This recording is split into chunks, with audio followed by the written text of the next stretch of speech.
What's up, everyone? Welcome to this day in Philly sports history for March 30th, 2024. I'm your host, Jim Montgomery. Welcome to a Saturday edition of the podcast. As always, let's start with a recap of yesterday's question of the day. I asked you, of the four major sports, which Philly team has the best game day atmosphere? And I feel somewhat surprised by this. 75% of you said it was the Eagles. And I guess it's hard to argue that. And maybe because I'm just so spoiled.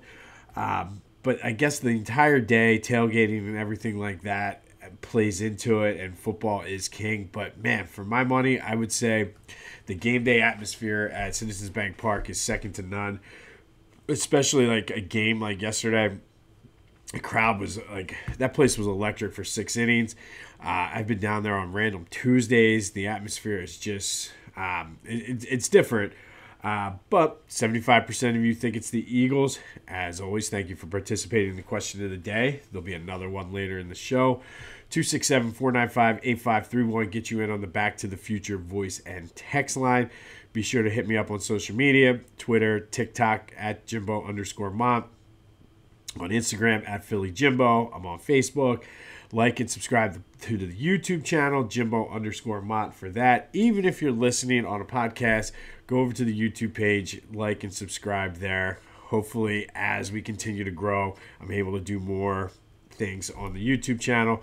But again, just hit subscribe, tell a friend. Let's help spread the word on this.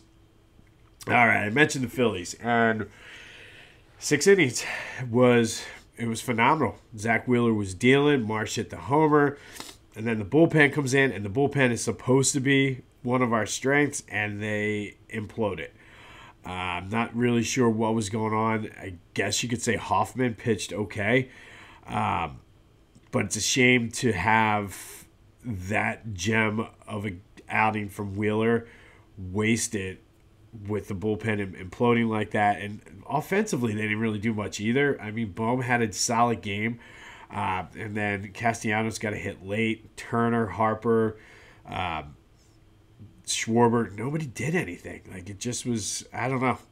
The good thing about the rain out from Friday is we don't have to wait long for Game 2 as they're back at it this afternoon. But, man, that bullpen just looked horrible. Couple quick updates from yesterday. I said Randy Wolf, but I guess Randy Wolf is throwing out the first pitch on the game on the 12th, which is the official 20th anniversary. So Charlie Manuel threw it out yesterday. Good to see him as he's still recovering from that stroke. But, yeah, I guess that's where I got confused. Randy Wolf was the opening day pitcher for the first game at Citizens Bank Park. He'll be throwing out the first pitch on the game on the 12th. And one thing I noticed, and I saw some people mention it on Twitter, and I saw that, what team was it? The Rays, I think, did the same thing. There was the 2023 wild card banner flying out in the outfield. It was powder blue.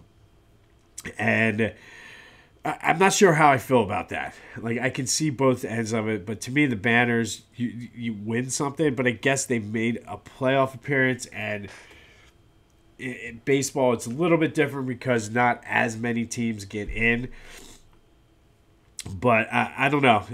That's basically, I don't know. Is that like a participation trophy type thing? Is that meaningful that they won the wild card?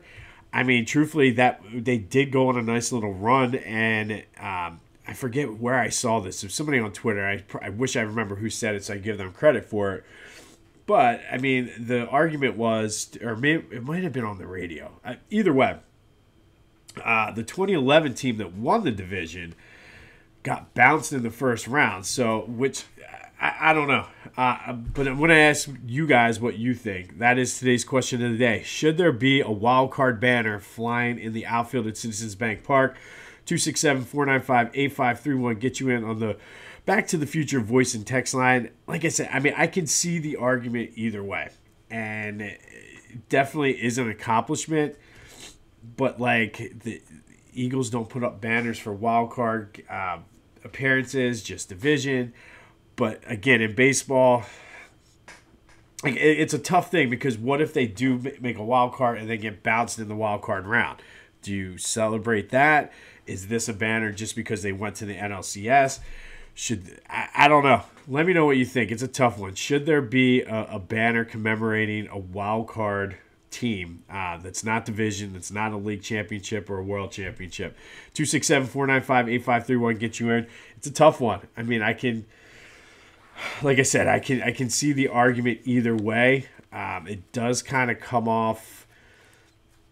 I mean, it not taken away from the accomplishment, but it does kind of come off participation trophy-ish. But at the same time, baseball's different. So let me know what you think. Should there be a banner commemorating the Phillies being one of the wild card teams last year? The other thing I want to say is kudos to Rhys Hoskins, who was giving the Mets the business yesterday. You got to love that. The slide looked a little bit questionable, but the bench is cleared, and he was going boo-hoo. You got to love it. He was like, yes, I hate the Mets, and whether he's playing for Milwaukee or he's here, he will always be one of us. But I thought that was pretty cool. All right. Well, the good news for the Phillies is I don't think it can get much worse than what it did yesterday, but it's only one game. They weren't going 162-0, so there's still plenty of season left for them to get back on track and make a playoff run, and Philly Goat has got you covered. We talked about John Middleton going into the clubhouse early in spring training and saying, I want my effing trophy back. Philly Goats got the We Want Our Effing Trophy Back t-shirts. Go check them out. Of course they do, because that's how they are. I'm excited for my shoes to come. Get that. Buy that shirt. Get a whiz wit. The fans, and you're good to go. Use the promo code Jim Montgomery for 10% off your order. That's phillygoat.com. Use the promo code Jim Montgomery. Get the We Want Our Effing Trophy Back t-shirt, available now at Philly Goat. All right, Sixers news. Tough loss last night to the Cavs. They were in it. And, of course, George Niang comes out and just lights them up, because why wouldn't he? They're in Toronto tomorrow. At this point, I keep saying it, but they're all big games. I'm anxious to see what Joe does at practice today, but we're slowly inching toward that 8-week mark and when he will be able to start being eased in.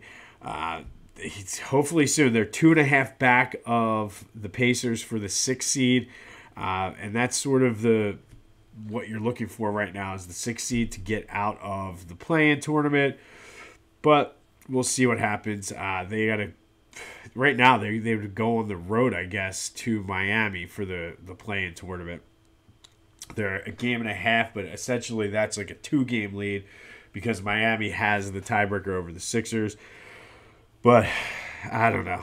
They don't have a way to close it out. Like we saw it the other night, saw it last night. They're like not able to close out games in the fourth quarter. So I don't know if Joe coming back will solve that. But come on, soon. We need him back soon. Speaking of the other night, Kelly Oubre and Nick Nurse each were fined $50,000 for berating the refs.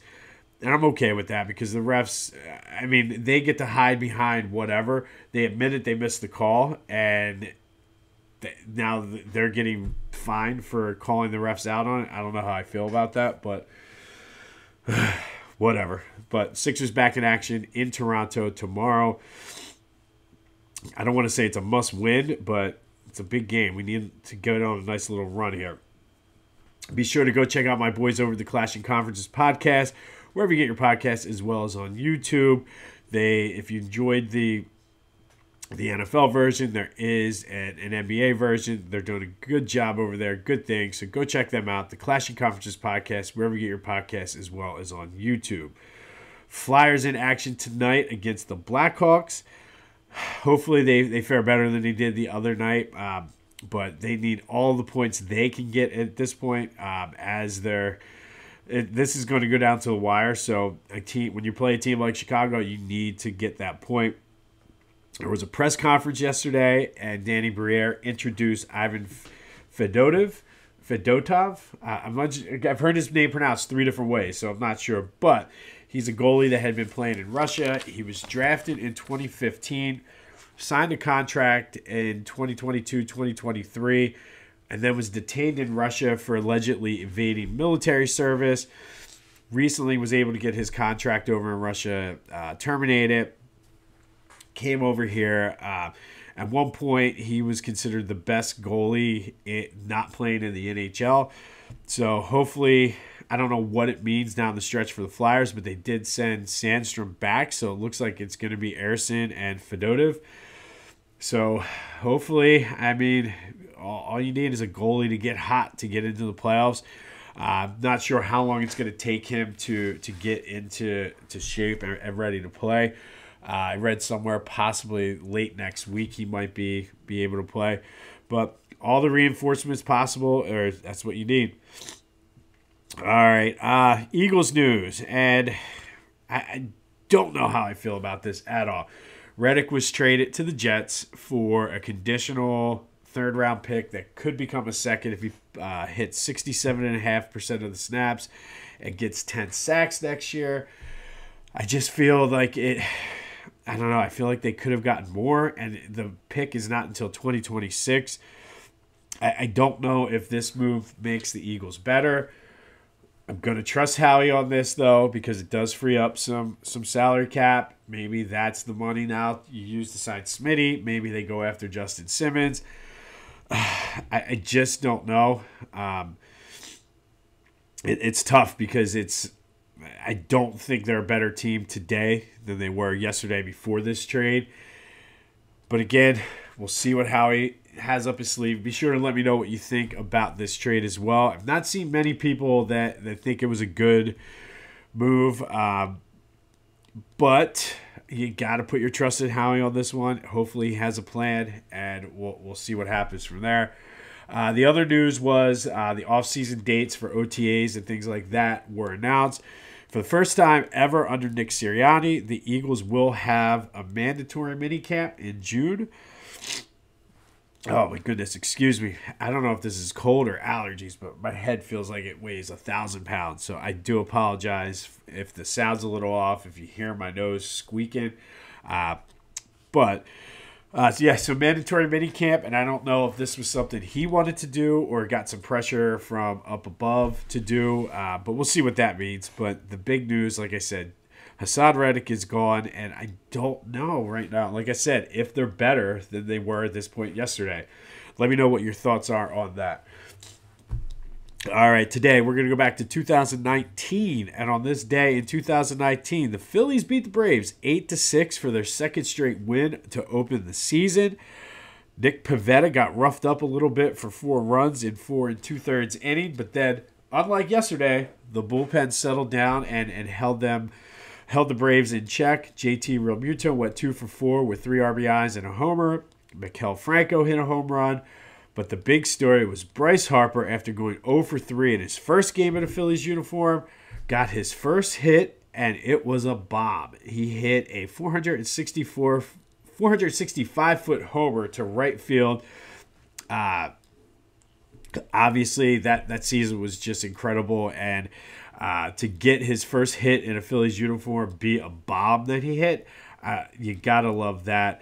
That season, the Phillies started 4-0. They started off 7-3, and they were in first place until mid-June.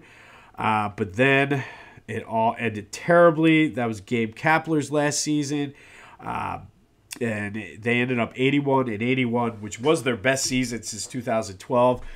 But kind of combination of Kapler and just, I don't know what happened. Like, it was at both years, he had...